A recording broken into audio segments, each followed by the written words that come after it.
my home studio engineers. As always, thank you so much for checking out the Home Recording Network.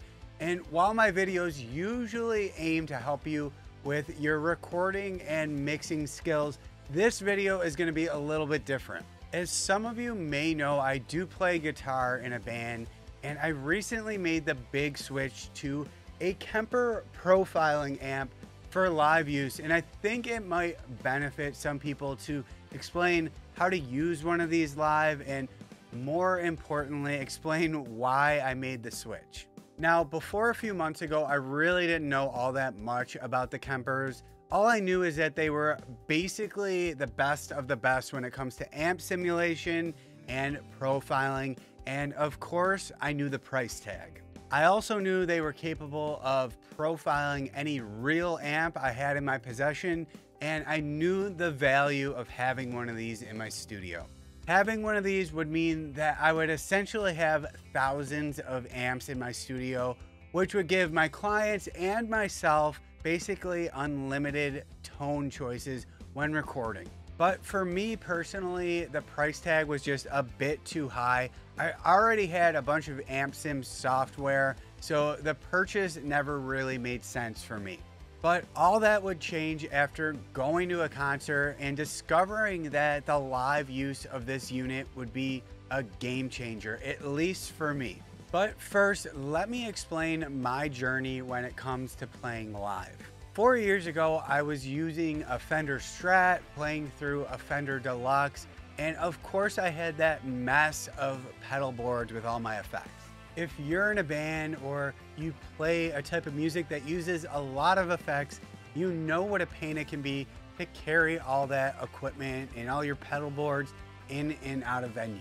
And to make things worse, when I started using multiple guitars live, things got even more complicated, because when I would switch between different guitars on stage, depending on the pickups in the guitars, the volumes would be all over the place. If I switched, say, from my PRS to my Telecaster, the volume would drop significantly, and I would have to mess around with all the gain knobs on my distortion pedals to match the tones and drive of all my other guitars.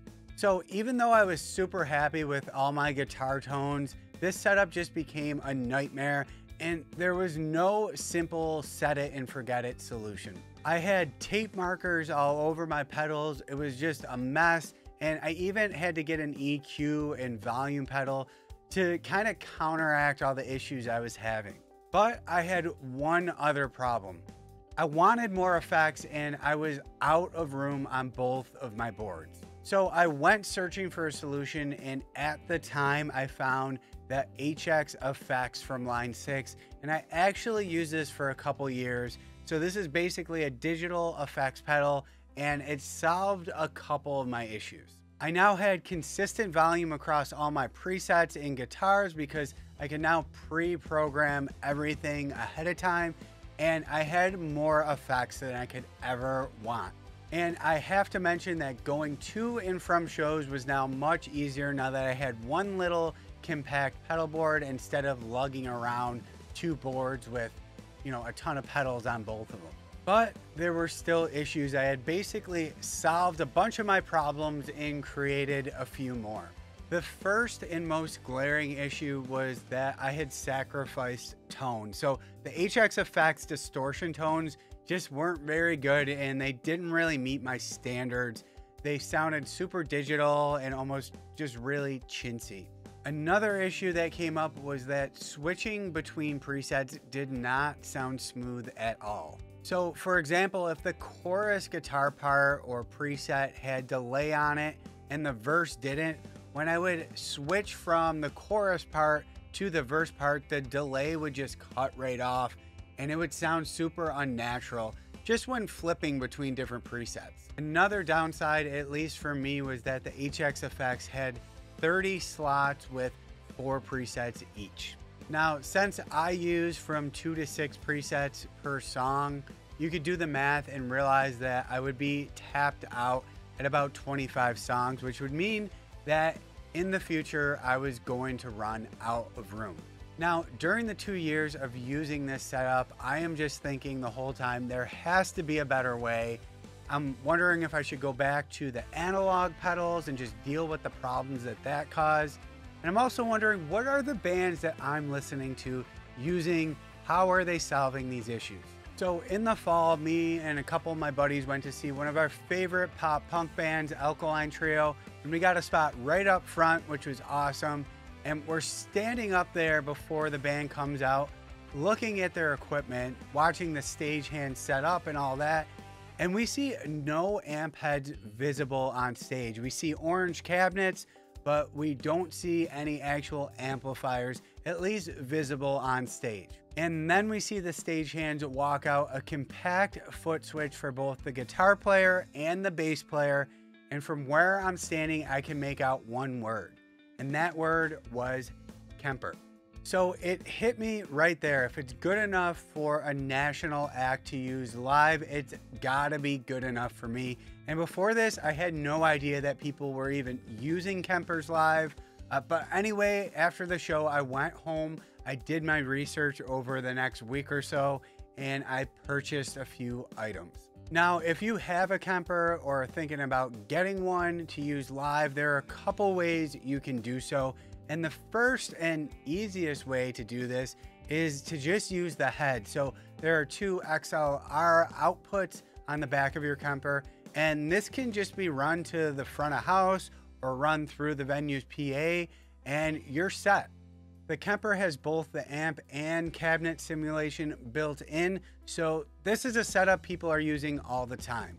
Of course, you're probably going to want the Kemper remote, which acts as your pedal board and allows you to switch between different presets and songs. So essentially, you could walk into a venue with just your Kemper head, your remote, and your guitar, and you would be all set. But for me, having a cabinet up on stage with me, pushing some air behind me, is something that I just didn't want to get away from. I wanted that stage volume. And of course, you can use a cabinet with your Kemper head, but you have two options here, and you should really understand both of them before you decide what your live setup's going to be. The first option you have is a full range flat response cabinet, which is essentially a speaker that's a blank canvas. And these cabinets can handle any type of tone or frequency fed to them. And what this means for Kemper users is that you can use both the amp and cabinet simulation when using one of these cabinets.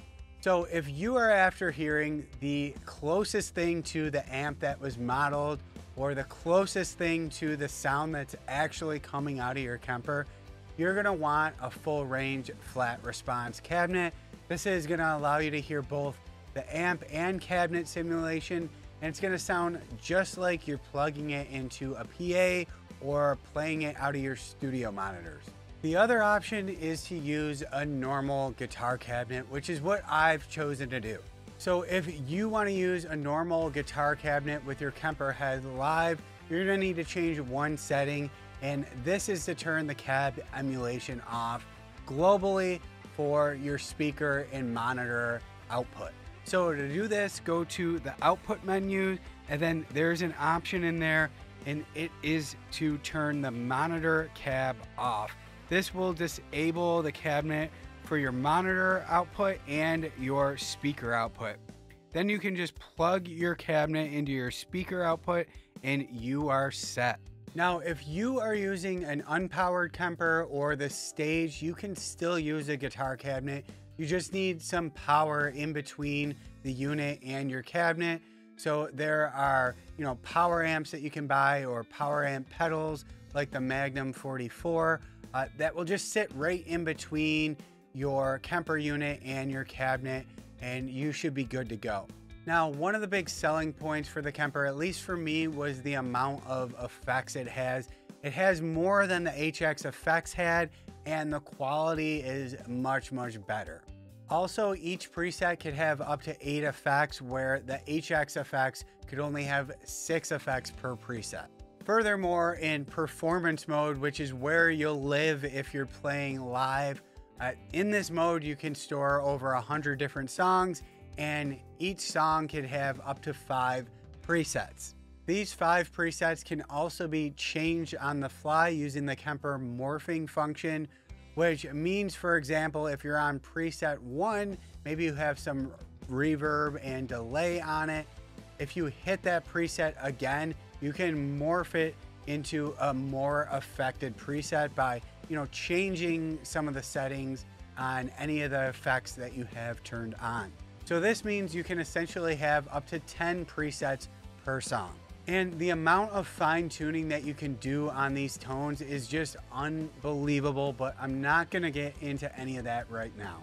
It's also worth noting that there's over 18,000 different profiles available on the Rig Exchange, which come with your Kemper, so you will never get bored of trying out new amps.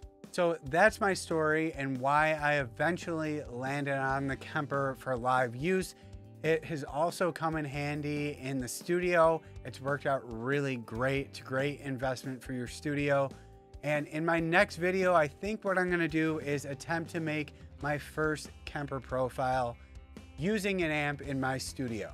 So if everything works out, I will be back next week with that video. Hopefully it's an easy process. I haven't really tried it out yet or anything like that, so we'll be learning together. But that's it for today. Happy mixing, guys, and I hope to see you guys back next week. Thanks. Hey guys, if you like this video, be sure to download your free Ultimate Home Studio Mix Guide with your go-to EQ and compression settings for all your tracks. And also be sure to register for my free online mix training that I hold a couple times a week so that you can learn how to make radio quality music from your home without breaking the bank.